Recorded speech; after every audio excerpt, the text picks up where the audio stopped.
الحمدللہ رب العالمین والصلاۃ والسلام علی سید المرسلین اعوذ باللہ من الشیطان الرجیم بسم اللہ الرحمن الرحیم صلی اللہ تعالی وسلم الصلاۃ والسلام علیہ رسول اللہ وعلی آلہ وصحبہ نور اللہ۔ تمام یوٹیوب پر سننے والے یوزر کو خوش آمدید۔ آئیے یوزر، ہمارا جو ٹاپک چل رہا ہے اس میں ہم چلتے ہیں جلدی۔ آپ لوگ پورا بیان سنا کریں۔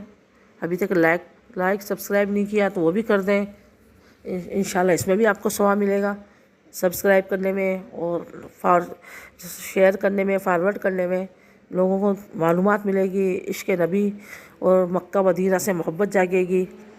تو آپ لوگ زیادہ سے زیادہ شیئر اور فارورڈ کیا کریں اور پورا سنا کریں کوشش کر کے، اور کوئی غلطی پائیں تو میری اصلاح فرما دیا کریں، کمنٹ میں مجھے بتا دیا کریں، مجھے انشاءاللہ خوشی ہوگی اور میں دل سے آپ کو دعائیں دوں گی اگر آپ میری غلطی بتائیں گے تو۔ انسان ہوں، بشر ہوں، غلطی ہو سکتی ہے۔ اب ہم چلتے ہیں۔ میں نے بتایا تھا پچھلے میں کہ میں گم ہو گئی تھی حرم پاک میں، وہ تھک گئی تھی، بہت تھکاوٹ تھی۔ پھر چلو گرتے پڑتے ہوٹل میں آئی، ہوٹل میں آتے ہی نہ کھانا کھایا نہ کچھ، اور میں سو گئی۔ حالانکہ میرے لیے کھانا رکھا ہوا تھا، وہ کھا کے ہٹے ہی تھے فیملی ہماری۔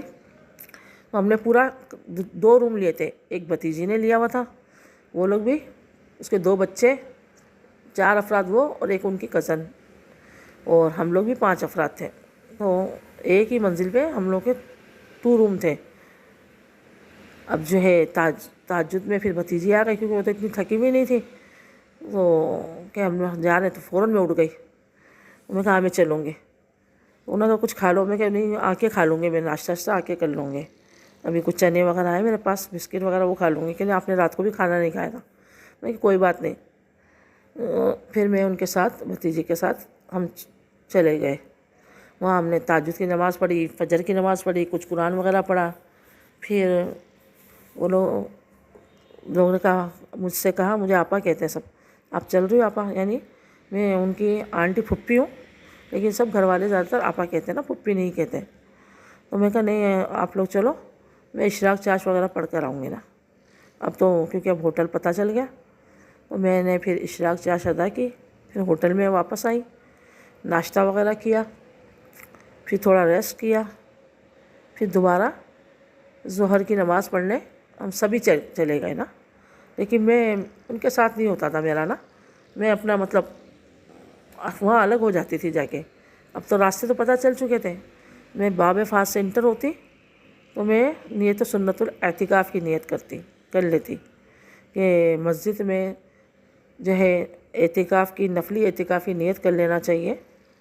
اب جو ہے تو وہ ہم کھانا پینا جائز ہو جاتا ہے، ہم وہاں باتیں کر رہے ہوتے ہیں، کھا رہے ہوتے ہیں، پی رہے ہوتے ہیں، حالانکہ مسجد اللہ کا گھر ہے، اور پھر وہ تو مسجد الحرام ہے، سب سے اعلیٰ مسجد ہے دنیا کی، سب سے افضل مسجد ہے۔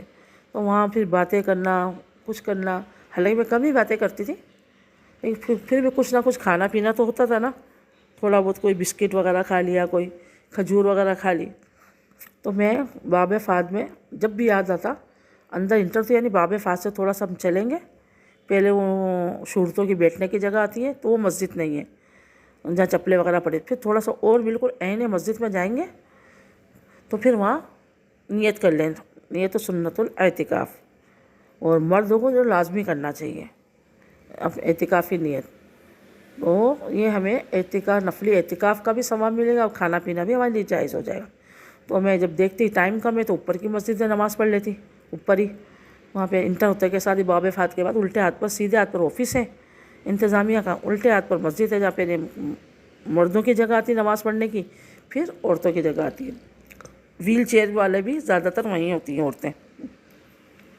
اور اگر ٹائم ہوتا تھا، وقت ہوتا تھا، تو میں نیچے چلے جاتی مطاف کے اندر، خانہ کعبہ کے سامنے بیٹھ جاتی، یعنی پڑھنالا نظر آ رہا ہوتا تھا ہمیں، اور ہم وہاں بیٹھ جاتے تھے، وہیں نماز میرے بیگ میں میرے منصورے جو ہوتے ہیں، دعاؤں کی کتابیں، درود شریف کی کتابیں، دلائل الخیرات شریف، یہ سب میرے اس میں ہوتے تھے، کچھ کھانے پینے کی چیزیں، پانی کی بوتل۔ تو پھر میں وہیں اپنے وظائف وغیرہ کے معمولات، پھر قرآن شریف کی تلاوت، اور یہ میرے معمول ہوتے تھے۔ تو پھر ہم نے تیسرے دن مسجد عائشہ سے ہم نے عمرہ ادا کیا۔ ہم مسجد عائشہ گئے، مسجد عائشہ میں جو ہے اتنی تپش تھی تو چپل تو باہر کھول دی، اب مجھے تو ہر جگہ جو ہے خوب تو ہے، سمجھو یہ کہ میں یہ چوموں، اس کو گواہ بناؤں، اس کو بوسہ لوں. یعنی وہ نہیں ہوتا کہ کوئی بچہ ہوتا ہے، بچے کو کوئی من پسند کھلونا مل جاتا ہے تو بچہ اس کو چھوڑتا نہیں ہے، اس کو بس چومتا دیکھتا رہتا ہے، اس کو سینے سے لگاتا ہے. تو بس میری کیفیت یہ ہو گئی تھی کہ مجھے کوئی من پسند کھلونا مل گیا ہے تو بس یہ بھی کر لوں، میں یہ بھی چوم لوں، یہاں کا پانی بھی لے لوں. مطلب یہ کیفیت ہو گئی تھی. تو حالانکہ گھر والے سب منع کرتے تھے آپ اس کو نہیں چومو، یہ منع اٹھا لیں گے، صورتیں پکڑ لیں گے اس کو. بس اب میں کیا کروں، میری عادت تھی. میں اپنے ایمان کا گواہ تو ہر جگہ جاتی ہوں نا. یعنی ایک دفعہ ہم لوگ زندگی میں پہلی دفعہ ہم لوگ گئے تھے اپنی بہو کو لینے لاہور، تو وہاں سے مری گئے تھے. تو مری کے پہاڑوں کو، وہاں دریائے نیلم کو، وہاں کے درختوں کو، آبشاروں کو ایمان کا گواہ بنا لی. تو میری عادت ہے جن راستوں پہ جاتی ہوں، نئے راستوں پر، جن جگہوں پہ، چاہے ہاسپٹل ہو، چاہے اسکول کالج ہو، چاہے مارکیٹ ہو، چاہے کسی کا گھر ہو، تو کوشش کرتی ہوں کہ اس نئی جگہ کو اپنے ایمان اور ذکر کا گواہ بنا لوں تاکہ وہ کل بروز قیامت میرے ایمان اور ذکر کی گواہی دیں کہ میں اس طرح کرتی ہوں. میں آپ کو ہی بتا دوں اگر آپ بھی کرنا چاہیں کہ اے جگہ، اے اشیاؤں، اے فضاؤں، اے ہواؤں، میرے ایمان کے گواہ جو ہیں. الحمدللہ میں صاحب ایمان ہوں، یعنی میں مسلمان ہوں، میں صاحب ایمان ہوں، میں آقا علیہ الصلوۃ والسلام کی امتی ہوں، میں سنی ہوں، سنی، حنفی، قادری، اتاری ہوں. تو اور پھر لا الہ الا اللہ محمد رسول اللہ اور درود شریف پڑھ کر ان ذروں کو، ان درختوں کو، ان اشیاؤں کو اپنے ایمان کا گواہ ہونے دیں. یعنی میں نے تقریباً کوئی 400-500 جو پلر ہیں مسجد الحرام کے، جو ہے اوپر اور نیچے، ان کو میں اپنے ایمان اور ذکر کا تقریباً گواہ بنایا. ان کو بوسہ بھی دیا ہے، چوما بھی ہے. حالانکہ سب مجھے یہ کہتے تھے کہ نہیں کرو، نہیں کرو. میں نے کہا جس دن انتظامیہ مجھے روکے گی میں رک جاؤں گی. لیکن کسی نے بھی، بس اللہ کا کرم ہے. حالانکہ سب یہ کہتے تھے کہ گھر والے کے نا وہاں تو کیمرے لگے ہوئے ہیں، پلروں میں، لائٹوں میں، قالینوں میں کیمرے ہیں، اور ہیں واقعی. تو آپ نظروں میں آ جاؤ گے، آپ کو گرفتار کر لیں گے کہ یہ عورت کیا کر رہی ہے یہاں پہ. میں نے کہا کوئی بات نہیں، دیکھا جائے گا. تو گھر والے ڈرتے تھے میرے اس عمل سے نا، یعنی میری فیملی جو گئی ہوئی تھی، بھائی بھابھی وغیرہ اس میں. تو لیکن میں نہیں مانتی تھی. تو میں نے مسجد عائشہ سے وہاں میں چلی آگے. میں نے کہا ان کا برکت کا پانی لے لوں. تو اب یقین مانے وہاں تپش بھی ہوتے ہیں نا، ہر جگہ اندر ایسے ہی ہوتے ہیں. تو وہ میرے پاؤں جل گئے. جلدی سے میں گئی، بوتل بھر کے لائی، واپس بھاگ کر آئی. اور باہر سے پھر ہم نے دانے وغیرہ بھی خریدے. پھر ہم آدھا گھنٹہ تقریباً، آدھے 20 منٹ آنے کے، 20 منٹ جانے کے لگتے ہیں. اسی طرح ہم نے پرائیویٹ کار کری تھی اور ہم نے یہ دوسرا عمرہ تیسرے دن تقریباً ہم نے دوسرا عمرہ ادا کیا مسجد عائشہ سے وہاں پر. اور الحمدللہ میں پھر اللہ کا اتنا کرم ہوا کہ میں درس بھی دیتی تھی، وہ دعا بھی کرواتی تھی تاکہ دین کی جو ہے اللہ کے گھر میں دین کی تبلیغ کرنا میں اجر و ثواب کی نیت سے کرتی تھی.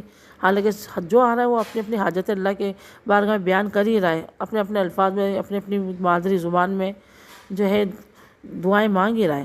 لیکن میں وہ جو بیٹھی ہوتی تھی عورتیں ٹانگیں پھنسار کر وہ باتوں میں، موبائل میں، تو میں کچھ نہ کچھ ان کو درس دیتی تھی، درود شریف کی فضیلت بتاتی تھی، کچھ دعا کروا دیتی تھی. الحمدللہ اللہ کا کرم ہے کہ نیچے مطاف میں بھی، اور اندر کی مسجد میں، نیچے کی مسجد میں، اوپر کی مسجد میں، باہر حرم کے سین میں، سبھی جگہ تقریباً ہم نے 8-10 دن وہاں گزارے تھے.